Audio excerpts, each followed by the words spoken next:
Credeam că trăiesc un vis departe de realitate și că între noi avea să fie un sentiment aparte, dar este parte, mult prea departe de mine.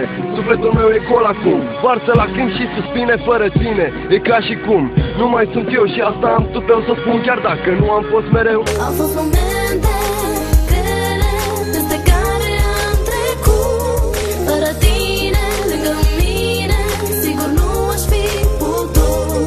În continuare te țin aproape ca la început. Ești mângâierea fină care mi-a plăcut.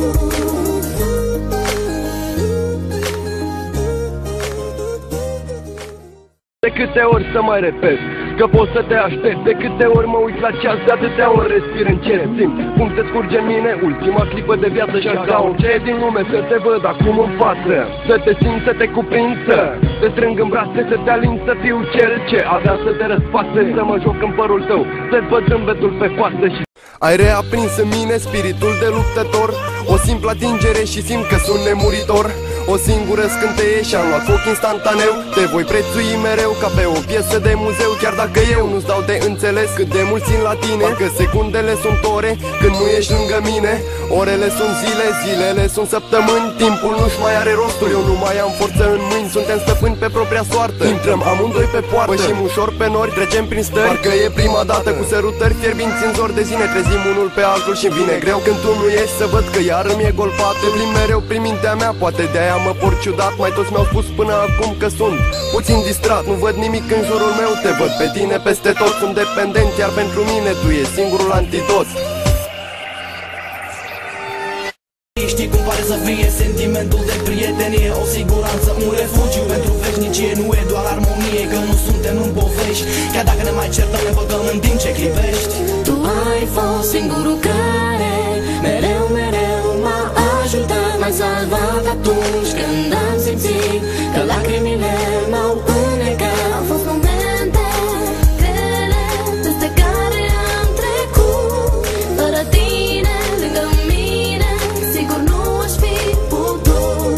În continuare te țin aproape ca la început.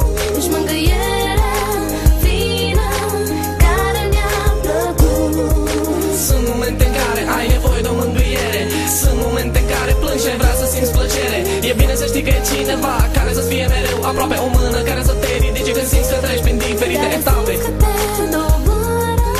E bine să știi că e cineva care face durerea să nu mai doară, te face să zâmbești, un prieten scos din file de povești, ca o carte deschisă pe care poți cu ușurință să o citești. Nu e întâmplător un suflet ce îți promite respect, ajutor prin fapte, nu prin cuvinte. Fie că am plâns sau că am zâmbit, mereu am fost de la despărțit. M-ai îndemnat, te-am ascultat, peste tot să trec am reușit.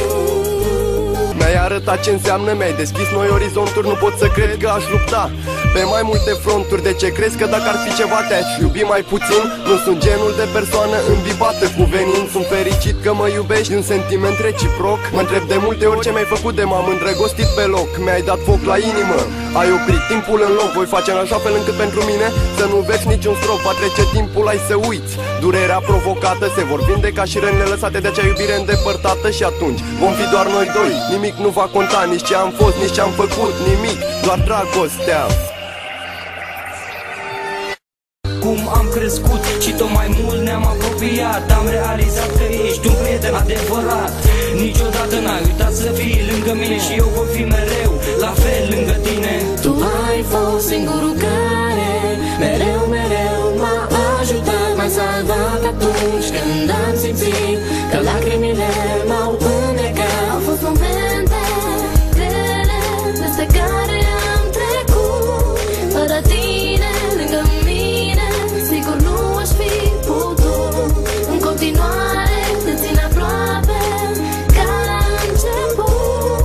Ești mângâierea fină care mi-a plăcut. Ce aveam de mult avem și acum, dar mai intens. O prietenie strânsă și un suflet imens. Eram copii și legam ceva ce poate nu credeam că va ajunge departe. Am trecut prin toate, pe zi sau noapte, când putem spune că ne știm dintotdeauna. În momente grele ne-am întins unul altuia mână. Văd, a venit și rândul meu, am grijă de ea așa cum m-a făcut ea mereu. Și după, Doamne, mâinile îmi simt legate. Pot să fac să o trezesc la realitate. Pot să spun că viața nu e nedreaptă, să uite tot ce-a fost, că-i fată deșteaptă, că merită tot ce e mai bun. Trecutul e trecut, viitorul contează acum. Dacă aș putea, i-aș da parte din mine. Vreau să o văd îmbindulând de fericire. Să spun, hai că putem să o luăm de la capăt, să dăm peste amintiri așa doar întreacă.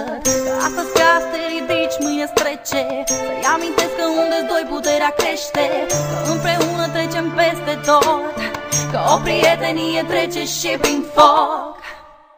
Am o inimă care la doi se împarte, ești aproape și totuși atât de departe, departe.